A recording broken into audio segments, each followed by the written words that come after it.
better at communicating. Seriously, improve those skills. Yeah, exactly. We've looked closely at some material, stuff designed specifically to help boost communication, and we want to pull out the key ideas that can genuinely change how you connect with people. And what really struck me is how this material frames communication.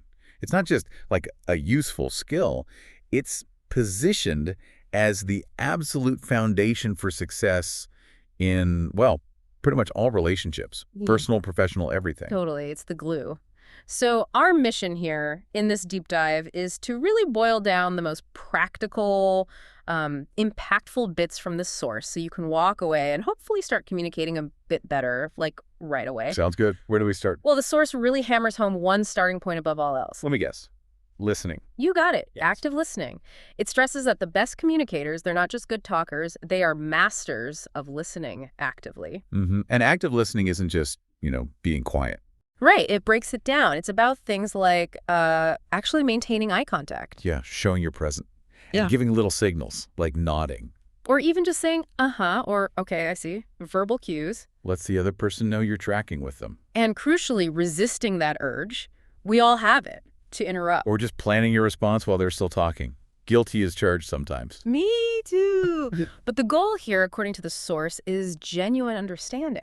Yeah, if you truly focus on getting what they're saying, not just waiting to talk. Then your response is naturally going to be better, more relevant. And it builds trust, right? Because the other person feels genuinely heard, which is huge. Okay, so listening is step one. What follows naturally from that? Clarity. The source makes a big point about keeping language simple and clear. Ah, yeah. Resisting the temptation to sound smart with big words or jargon. Exactly. It often backfires. Yeah. Simple, direct language is usually way more powerful. Short sentences. They had that great example, didn't they? Instead of, what was it? Something like, we should synergize to optimize cross-functional outputs. Right. Sounds impressive, maybe, but means very little. Compared to just saying, let's work together to improve results. Clear. Direct. Everyone gets it. Much better. Okay, so listen, well, speak clearly. What else? This is where it gets really interesting, I think. Nonverbal communication. Oh, yeah, the body language stuff. The source had a pretty startling statistic on that. It did. That something like over 70% of our message isn't in the words we use. 70%? That's massive. So your body is doing a lot of the talking. Whether you intended to or not. And there's specific tips provided. Like? Well, simple things, really. Good posture, sitting or standing straight, makes you look more confident. Okay, makes sense. A gentle, natural smile. Using open hand gestures. Not pointing or crossing your arms. Yeah. Exactly. Keep it open. And subtly mirroring the other person's body language can build rapport. Oh, and pauses. I remember that bit. Using pauses effectively. Yes.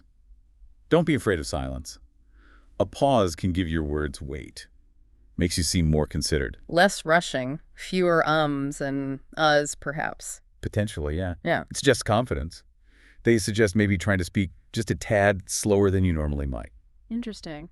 And all this ties into tailoring your communication, right? Absolutely. Yeah. Adapting to your audience, that's key. You can't talk to everyone the same way. No. Your tone, the words you choose, the examples you give, it should change depending on who you're talking to. Think age, job, background, the situation itself. Yeah, the source used the example of explaining the same thing to a kid versus, say, a CEO. Right. The core message might be identical, but the delivery has to be totally different. Okay, makes total sense. What other tools did the source highlight? Asking questions, but specifically asking open-ended questions. Not just yes-no questions. Exactly. Instead of did you like it, ask what did you like most about it, or what were your main takeaways? Why is that so much better? Well, it invites a real conversation. Not just a one-word answer. It shows you're genuinely interested. And you learn more. Definitely. The source actually calls curiosity a communication superpower, which I quite liked. That's a good way to put it. So listening, clarity, nonverbals, adapting, asking good questions, seems like a lot. It is, but the final point really brings it home. Which is? Practice.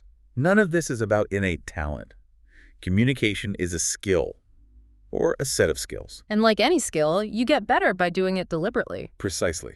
The source suggests things like maybe recording yourself speak, or reading aloud. Joining a speaking group like Toastmasters or something similar. Yeah, or just actively asking people for feedback on how you communicate. It takes conscious effort. So it's learnable. That's the main takeaway, really. Totally. Intentional practice makes the difference. Okay, so drawing all that together from the material, here's a final thought for you listening.